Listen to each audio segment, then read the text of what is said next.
আসসালামু আলাইকুম ওরহমতুল্লাহি ওয়া বারাকাতুহু। আমাদের মুসলিম ধর্মের মধ্যে একটি গুরুত্বপূর্ণ ইবাদত হচ্ছে হজ করা।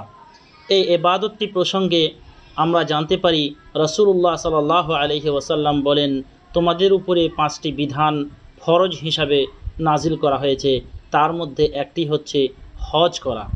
এই হজ কারা করবে এবং কখন করবে, এই প্রসঙ্গে আল্লাহ রাব্বুল আলামিন সূরা আলে ইমরান আয়াত নাম্বার 97 আয়াতে আল্লাহ রাব্বুল আলামিন স্বয়ং বলেন, ওয়ালিল্লাহি আলান নাসি হিজ্জুল বাইত মান ইসতাতাআ ইলাইহি সাবিলা। আল্লাহ রাব্বুল আলামিন বলেন, আমি বান্দার প্রতি দেনা পাওনা রাখি কি হজ করা, তারা যেন আমার ঘরে এসে হজ করে এবং তারা যেন আমার কাছে তার নিজের জীবনের সমস্ত গুনাহখাতা মাফি চেয়ে নেই। আমি আল্লাহ, আমি গাফুরুর রহিম, আমি তাদের জীবনের সমস্ত গুনাহখাতা ক্ষমা করে দেব। বন্ধুগণ, ইসলাম জগতে যত রকমের ইবাদত আছে তার মধ্যে সবচাইতে অতি উত্তম এবং ব্যতিক্রমী একটি ইবাদত হলো হজ করা। মানুষ তার জীবনে 50, 60, 70 বছর যতদিন সে জীবিত থাকুক না কেন, সর্বশেষ সে যদি একটি হজ পালন করে এবং আল্লাহ রাব্বুল আলামিন যদি তার হজটি কবুল করে নেন, তাহলে সেই ব্যক্তিটি মাসুম আনিজাম, একজন শিশু সন্তান যেমন কোনো গুনাহ করে না এবং তার কোনো গুনাহ লেখা হয় না, তেমনি সেই ব্যক্তিকে আল্লাহ রাব্বুল আলামিন করে দেন।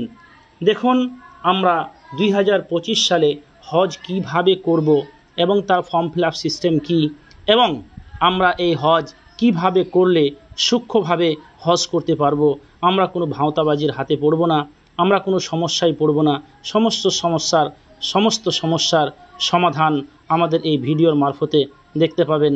আমরা এবার আপনাদের সামনে ভিডিওটি নিয়ে আসছি, সবাই এই ভিডিওটি আপনারা দেখবেন এবং হজ কি বিষয় এবং কেন করতে হয়, কারা করবে, এই প্রসঙ্গে সবাই সচেতন হন। মুসলিম জগৎকে সচেতন করুন এবং সবাই ঘাড়ে ঘাড় মিলিয়ে, কাঁধে কাঁধ মিলিয়ে একসাথে আমরা আসি, আল্লাহ রাব্বুল আলামিনের ফরজ বিধান হজ সবাই পালন করি। আল্লাহ যেন আমাদের সকলকে হজ করার তৌফিক দান করেন। সকলে বলি আল্লাহুম্মা আমিন। আপনাদের সামনে এবার ভিডিও ফুটেজগুলো নিয়ে আসা হলো। আপনার ধৈর্য ধরে সকলে ভিডিওটি দেখবেন এবং একে অপরকে শেয়ার করে দিয়ে সকলকে হজ করা এবং হজ সম্পর্কে জ্ঞাত করা বা জানার তৌফিক বা ব্যবস্থা করে দেবেন। আমরা বিভিন্নতা করতে পারি। দেখা গেল আমরা গ্রামের মধ্যে 3টা বড় লোক আছে, সে সচেতন নাই, সেটা যাওয়ার ইচ্ছা আছে কিন্তু যোগাযোগটা করতে পারছে না। আমরা 3টা ইমাম যদি গিয়ে সেই জায়গাটা যদি আমরা তাকে যদি সুন্দর করে বলতে পারি, এইভাবে মিহনটা যদি করতে পারি, আমরা তাবলীগটা করতে পারি, তাহলে আশা করি আমাদের কোনটা পূরণ হয়ে যাবে। স্যার যেটা বললেন সেই কোনটা ইনশাআল্লাহ পূরণ হয়ে যাবে। অন্যান্য জেলা হচ্ছে, আমাদের জেলা কেন হবে না? না পারার কোনো ব্যাপার নাই।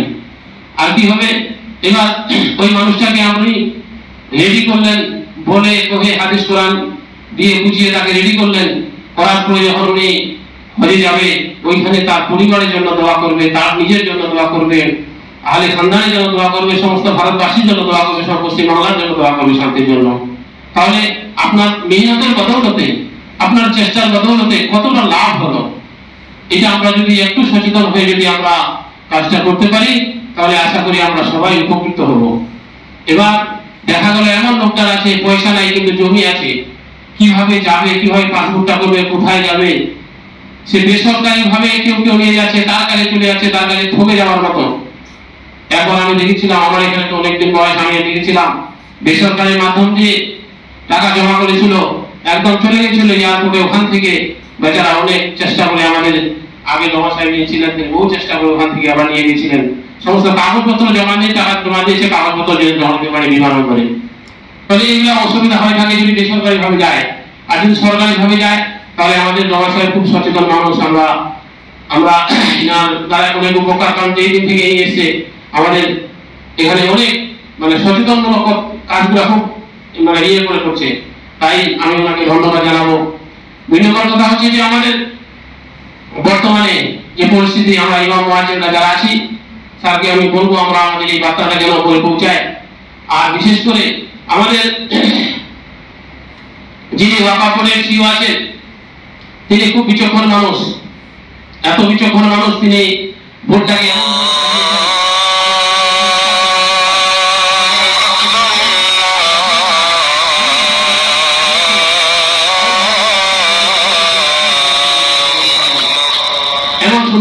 করছেন। ওনার আমলে আমরা ভাতাটা নির্দিষ্ট টাইমে পাই, এমন সচেতন মানুষ। আমার অন্তর থেকে ওনাকে আমি ভালোবাসি। এবং উনি কি করেছে, ওনার আমলেই আমাদের ভাতাটা বৃদ্ধি হয়েছে। ওনার আমলেই ওয়াকাফ বোর্ডে যত সম্পত্তি আছে ঠিক এত সুন্দরভাবে তদারকি করতেছে। আশা করি ওই সমস্ত নওয়াজ আমাদের খুব প্রয়োজন আছে। এর আগে যদি এই সমস্ত নওয়াজ আমাদের আসতেন তাহলে আশা করি আমাদের ওয়াকাফ বোর্ডে অনেক তদারকি হতেন। তাই আমরা ভরসা রাখুন, আশা রাখুন, আগামীতে যেইভাবে আমাদের ভাতাটা বৃদ্ধি হয়েছে, আপনাদের সবাই তো মুখে সবাই বলার ইচ্ছা হচ্ছে, নওয়াজ সাহেবকে একটু বলি যে আমাদের ভাতাটা কেন বৃদ্ধি হচ্ছে না। এই পয়েন্টটা এখানে যদিও নয়, তবু আপনাদের কাজ যাচ্ছি যে আমরা ধৈর্য ধরুন, ইয়ে করুন। আমাদের নওয়াজ সাহেব অনেক চেষ্টা করবে। আর আমাদের যে সিও সাহেব আছে ওয়াকাফ বোর্ডের, খুব ভালো, আমার অন্তর থেকে আগে আমি ভালোবাসি। তিনি অত্যাধিক চেষ্টা করছেন যে আমাদের কিছু করা যায়, ওয়াকাফ বোর্ডের কিছু করা যায়, ওয়াকাফ বোর্ডের সম্পত্তিটা কিছু করা যায়, এইভাবে খুব সচেতনমূলক কাজ করতেছে। এটাকে আমি অন্তর থেকে ধন্যবাদ জানাই। উনি চেয়ারম্যান, নতুন চেয়ারম্যান আছেন, উনিও খুব ভদ্রলোক, আমাদের ওয়াকাফ বোর্ডে এসেছেন। আজকে আমাদের এখানে উপস্থিত থাকার একটাই উদ্দেশ্য হলো যে আমরা যদি গতবারে যেটা হজে যাত্রী এটাই শেষ না কিছু আছে, সেই এটাই শেষ না কিছু আছে, তাহলে আমাদের উপস্থিতিটা সার্থক হবে। যাই হোক, আমি বিশেষ কিছু বলতে চাই না। এখন আপনাদের মধ্যে যারা আপনারা এসেছেন, বিচক্ষণ মানুষ সবাই, তার মধ্যে একটু হজ সম্বন্ধে যদি আপনারা বলেন, সচেতন সম্বন্ধে মনে হয় আমার ভালো হবে, স্যার যদি বলে দিতেন, তাহলে কেউ এসে এখানে যদি হজ সম্বন্ধে বলতে পারেন ভালো, তাহলে ইনশাআল্লাহ বলুন। এই বলে সবাইকে সালাম দিয়ে আমি, তোমাদের কর্তব্য তো যারা ছিল আমরা সকলেই জানি, সাহাবা রিদওয়ানুল্লাহ তাআলা আলাইহিম আজমাইন। আর যারা নেই তারা কারা? তারা কিয়ামত পর্যন্ত আনেওয়ালা উম্মতি আমার রাসূলের সেই আওয়াজ পর যারা আসবে, সেই আওয়াজটাকে অপরের কাছে পৌঁছে দেওয়ার দায়িত্ব, এই দায়িত্ব কে দিলেন? এই দায়িত্ব আমার আপনার দয়ার নবী সাল্লাল্লাহু আলাইহি ওয়াসাল্লাম আমাদের কাছে পৌঁছেছেন। আমরাও তার অন্যজনের কাছে পৌঁছে দেব ইনশাআল্লাহ। এই আওয়াজটা আমি আপনাদের কাছে, এই আওয়াজটা আপনাদের কাছেও পৌঁছে দিলাম।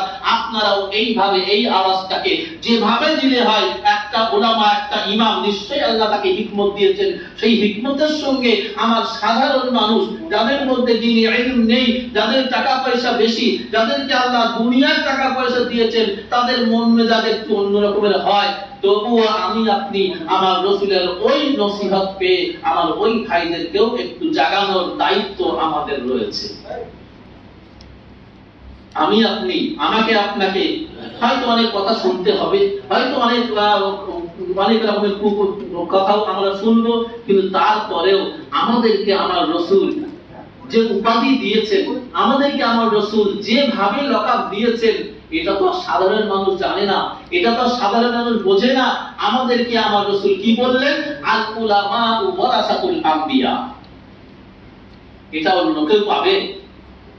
100 বার হজ করলেও এই লকাব সে পাবে? 1000 বার উমরা করলেও এই লকাব সে পাবে? পাবে না। অতএব আমরা যখন কাল কিয়ামতের ময়দানে আমার রাসূলের সামনে দাঁড়াবো, তো রাসূলের সামনে দাঁড়ানোর সময় আজকে যদি আমরা এই আওয়াজ আমি পুঙ্খানুপুঙ্খভাবে মানুষের বিশিষ্ট যারা ইমাম তারা এসেছেন, যারা জামে মসজিদের ইমাম, বেশিরভাগই একাদা বাদ দিয়ে সব জামে মসজিদের ইমাম সাহেবরা এসেছেন। তাই আমি কৃতজ্ঞ আপনাদের উপরে। আজকে আমরা হজের ব্যাপারটা নিয়ে আমরা এখানে গুরুত্বপূর্ণ আলোচনা করব। স্যার যেটা বললেন, খুব সুন্দর কথা বললেন। নিয়ম আমরা যদি হজ যাত্রীদের আমরা বেশি করে আমরা যদি মেহনত করে আমরা যদি বলে যদি আমরা তাদেরকে তৈরি করতে পারি, তাহলে আমাদের লাভটা কি হবে আমরা সবাই অভিভাবক। আমি আপনাদের থেকে বেশি কিছু জানি না, আপনারা সবাই জানেন। একটা হজ যাত্রীকে যদি আমরা রেডি করতে পারি, আমরা ইমাম সাহেবরা যদি তাকে দুবার বলি গুরুত্ব সহকারে, তাহলে আশা করি প্রত্যেকটা ইমাম সাহেব 2-1 জন করে হজ যাত্রী অবশ্যই রেডি করতে পারবেন ইনশাআল্লাহ। আমি আশা রাখবো, কারণ মুসলিম সমাজের প্রত্যেকটা জিনিস আমরা এগিয়ে নিয়ে যেতে পারছি। প্রত্যেকটা হাদিস কোরআনের প্রত্যেকটা জিনিস, ভারতবর্ষের আইন কানুন, সমস্ত জিনিস আমরা সমস্ত মুসলমানদেরকে বলে আমরা সচেতন করতেছি। আর এটা আমরা পারবো না, ইনশাআল্লাহ পারবো আমরা যদি একটু সজাগ হয়ে থাকি। যদি আমরা